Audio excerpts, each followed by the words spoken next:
Good day, everyone. This is the report of Group 4, AI and Chatbots. So, this is the report of Group 4.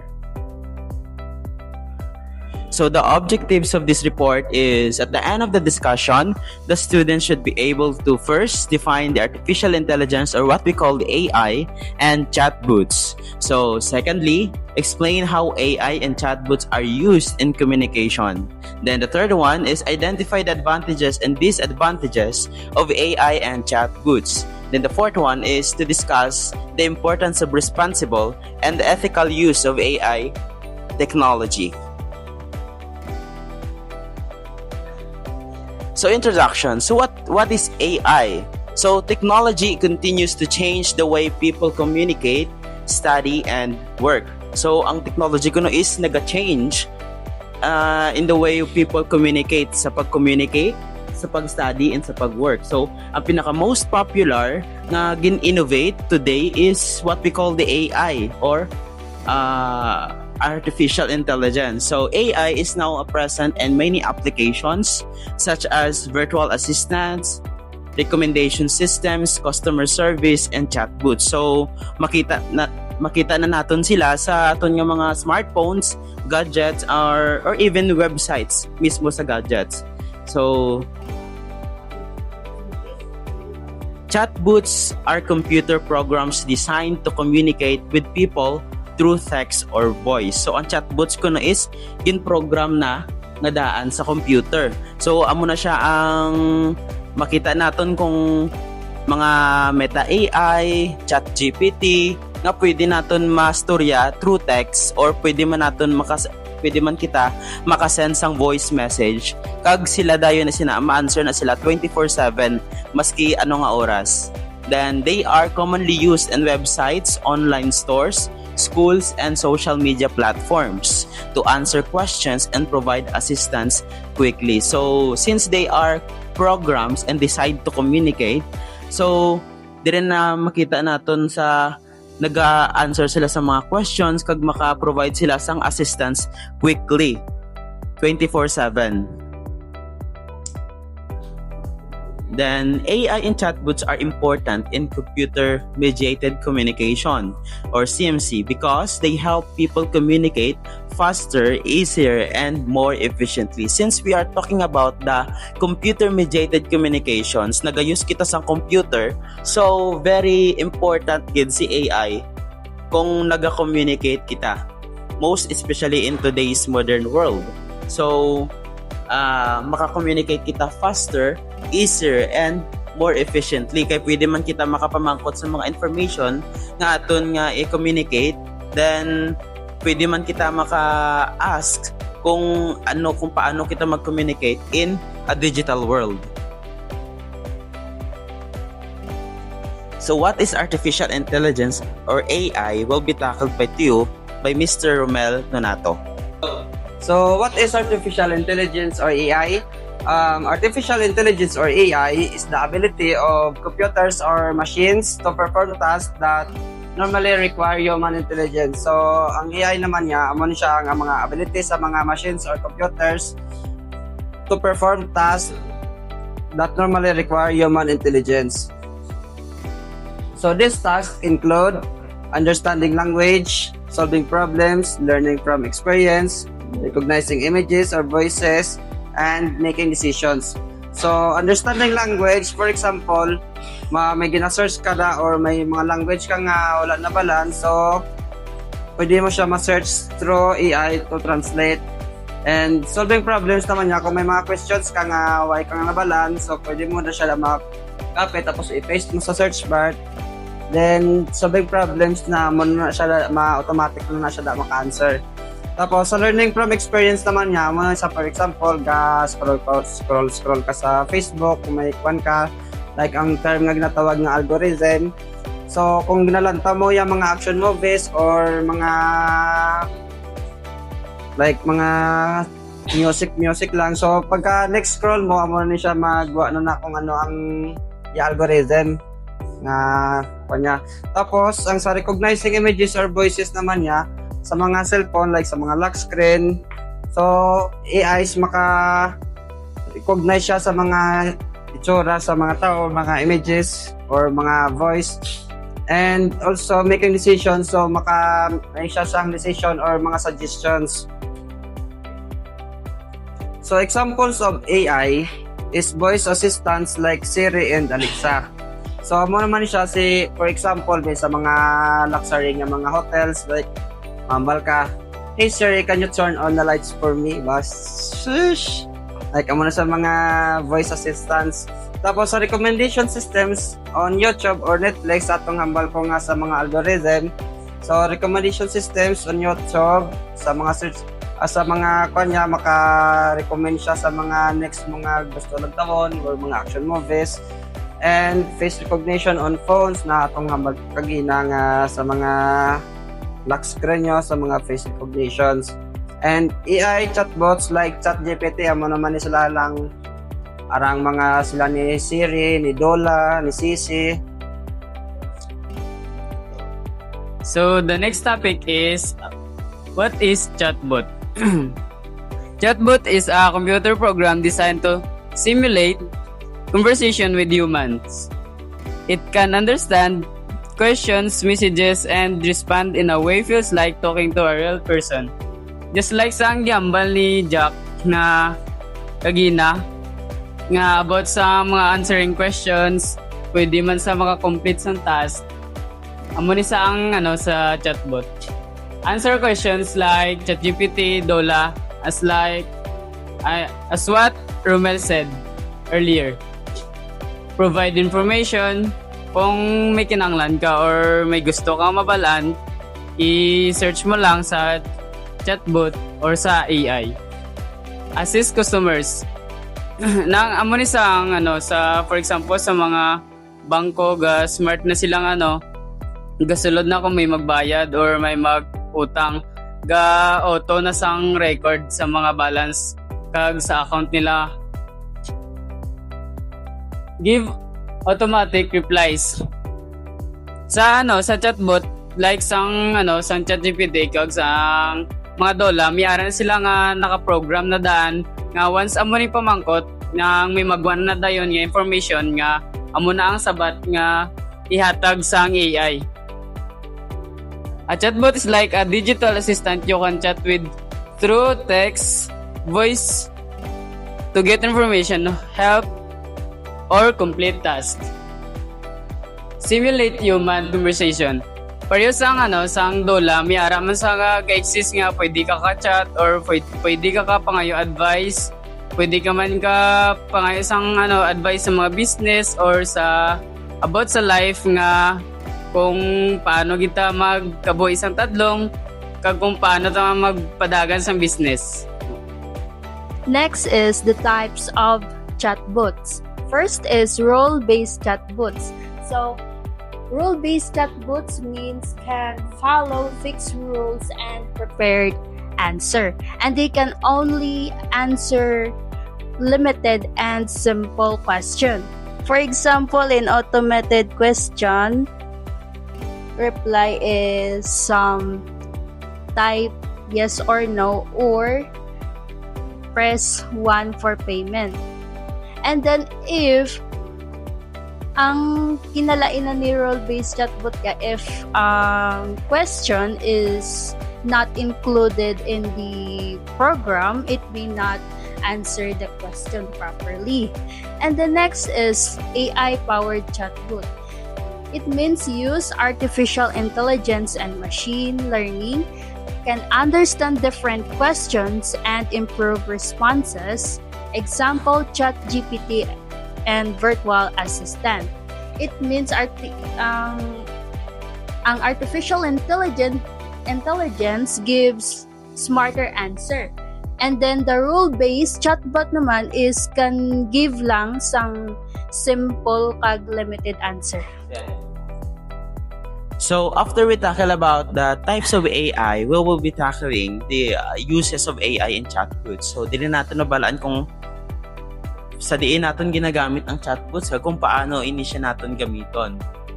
So pwede siya natin magamit in an area of an education aspect. So AI can assist students with lessons and assignments. So, usually, kita nga mga students, pwede siya natin magamit. Pwede siya natin magamit kag makabulig siya sa aton. Most especially kung ining nabudlan kita mag-intindi sa assignments kag sa mga lessons. So, since ang AI is programmed na kag damo siya minabalaan, so pwede siya makahatag sa imo sang information kag pwede man gani maka-answer sa questions mo. So, gina-assist kaniya nga about sa imo nga mga lessons kag assignments. So, also provides quick answers to questions. So, ang AI or chatbots 24/7 siya nga naga-operate, naka-program. So, possibly nga makahatag gid siya sang quick answers real time, anytime, 24/7. So, also helps in online learning platforms. So, may mga online learning platforms kita, pwede man siya maka-help kung paano siya natin magamit, paano siya natin i-utilize ang mga online learning platform so that kita nga mga students makatuon kag maka klase man sa mga ginatawag na online learning. Then naga-offer man ini sa mga personalized learning experiences. So ang chatbots is, since madamo na siyang mga naga-istorya sa iya, damo na siyang nagagamit sa iya, so maka-learn siya sa mga ginahapang-hambal sa mga users. So pwede siya kahatag sa imo sang mga learning experiences, mga decisions, kung paano kita mag-learn, kung paano kita mag-make some decisions. So also magamit man ini sa business, the handles customer service. So pwede siya maka-handle sa customer service since 24/7 siya gani nga ga-operate. Then also maka-answer man sa mga inquiries instantly since 24/7 siya nag-operate. Nang kung kita ang namimiyara kita mga inquiries naga-relate sa business, pwede gid siya makabulig sa aton kung paano kita mag-operate sa business, kung ano aton himuon sa aton yung business. So that's it. Also, assist online shopping customers. So, pwede mo siya maka-assist sa mga naga-online shopping customers kung ano ang mga quality ng mga products, kag amo na siya naga-recommend siya kung ano ang dapat mo hibaloon sa sinanga products, anong mga details sa sinanga products nga para maengganyo ka nga i-baklon. So also maka-save sa sang times kag workforce. So damo ka pa may mahimo kay dasig mo lang siya since dasig very easy na lang mag-handle sa mga customers, mag-shopping since may nag-assist na sa imo, maka-save ka sang time kag may mas madamo ka pa may mahimo sa imong nga work. Also, magamit man siya naton sa healthcare. So, help schedules appointments. So, kung mayara ka kung ikaw doktor, pwede ka help sa AI kung sa imong mga scheduling. Pwede man ka makapaschedule kung saan ang imong dapat nga magpa-appoint ka sa mga doktor. So, also maka-give man sa health reminder. So, kung hindi mo afford ang mga gastuson kay sa mga doktor, pwede siya makahatag sa mga health reminders kung anong imo himuon, though naga-consult siya sa imo. Then maka-provides man sa mga basic medical information. So amo na gani kung hindi ka hindi ka afford sa mga mapakonsulta sa doktor, pwede siya maka-provide sa mga basic medical informations. Kung iatag mo lang ang imong informations kung anong ginabatsyag mo, so amo na makahatag na ang AI in our chatbots sang mga basic medical information kag mga recommendation kung anong imo nga itumaron. Also in daily communication. So since we are communicating, pwede siya natin magamit used in messaging apps and websites. Also help people access information quickly and improve communication efficiency. So pwede siya naton magamit sa mga messaging apps and websites. Ara na da ang mga Meta AI, pwede siya naton ma-talk anytime. Pwede man siya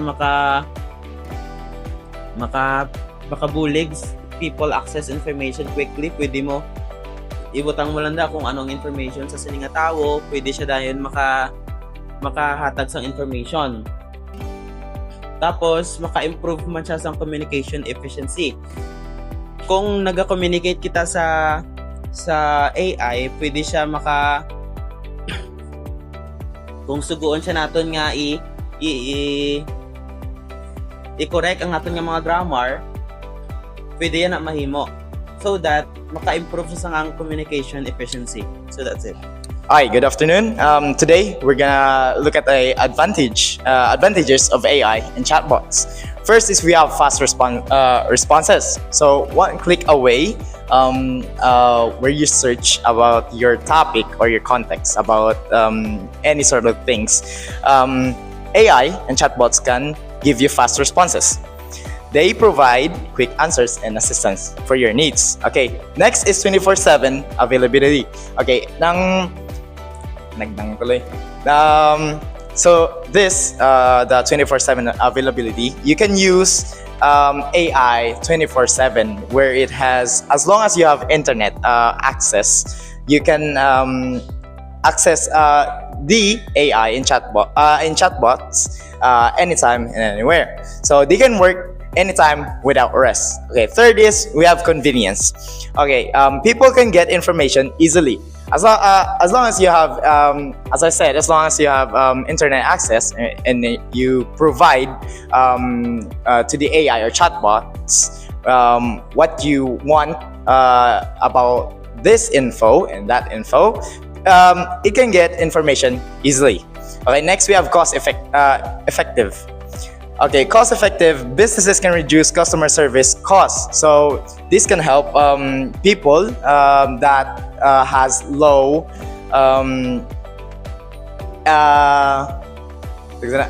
insurances and financials that can reduce the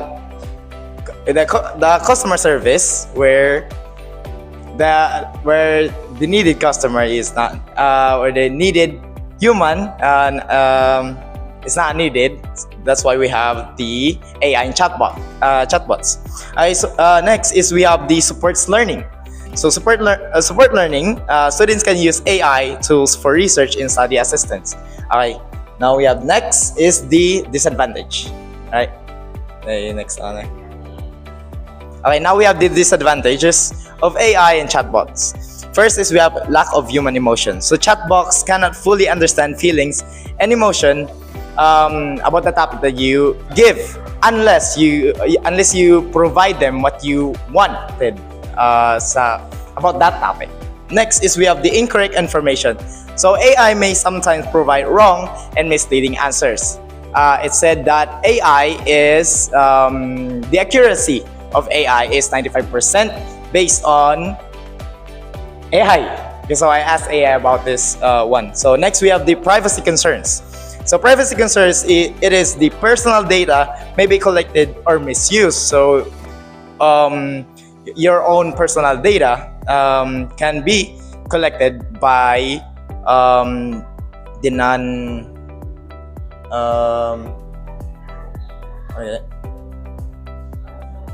authentic branches. So, and it may use your personal information. So next is we have the dependence on technology. So people may rely too much on AI tools. On this generation, mostly people is using AI now. So where it is easy to access and easy to use when people are in need and they need for their needs. Next is we have the limited understanding. So limited understanding, some chatbots cannot answer complex questions properly. Example of these questions are the deep words. some of that. So for this is it for today. Now that we have the advantages and disadvantages of AI and chatbots. Thank you. Typical use of AI. Important reminders. Verify information before believing or sharing IT. Example, kung naghambal ang AI nga may klase buwas nga wala sang announcement halin sa maestro o si saon anay antes magpatig. Respect privacy and personal data. Example, hindi pag-share sa AI ang imo password, cellphone number o kon personal na information. Avoid using AI for cheating or harmful activities. Example, hindi pag-isulat sang AI sang imo assignment kag ipasa nga daw ikaw gid ang gahimo. Use a AI as a tools for learning, not as a replacement for human thinking. Example, gamita ang AI para magbuligs pag-intindi sa leksyon pero ikaw gyapon ang maghuna-huna kag magsabat. So, future of AI and chatbots. So, sa diri ginapakita kung ano pagid ang mas mahimo sang AI and chatbots. So, AI technology continues to improve and become more advanced in the future. Chatbots may become more human-like in communication. So, mas mangin mas mangin humanize mag-communicate, mas mangin like human kung mag-communicate. Then secondly, more accurate and intelligent. Mas mangin maalam pagid sila sa aton. So, amoy na mga future of AI. That is why mas mangin responsible kita since naga-evolve ang AI, mas mangin responsible pagid kita kung mag-use sa ila. Kay there's a possibility nga basta islan kita sang AI nga wala na kita sang trabahoon kag ang AI na lang ang magmando sa aton. So there is a possibility. That is why we have to use AI responsibly nga dapat kita naga-use ang AI kag hindi ang AI magamit sa aton. Then the third one, more useful in education, healthcare and business. So since mas mangin useful pagid sila sa healthcare and business, naku ini nga bulig sa aton. At the same time, isa man ka threat nga base kita nga mga students or nga mga tao sa kalibutan basta maislan sang AI. That is why we have to be mindful nga mag-use ang AI because there's a threat. Since naga-evolve ang AI, dapat mas mangin responsible kita. So AI is expected to become a more important part of everyday life and communication. That's it. So in conclusion, artificial intelligence and chatbots are changing the way people communicate, learn, and work. They provide fast and convenient communication, assist businesses and students, and improve online interaction. However, AI also has limitations and risks, so it must be used responsibly and ethically. Understanding AI and chatbots helps people become more informed and prepared for the future of communication technology. So, in conclusion, ang artificial intelligence and chatbots is naga-change ang way of communication. So, mas naging proficient, mas naging efficient, mas naging dasig. So, since naga-provide sila sa mga convenient yung mga communication, naga-assist sila sa mga business, naga-bulig sa mga students, naga-improve sa online interaction, mas mangin mindful sa paggamit because there is a possibility nga maka-miss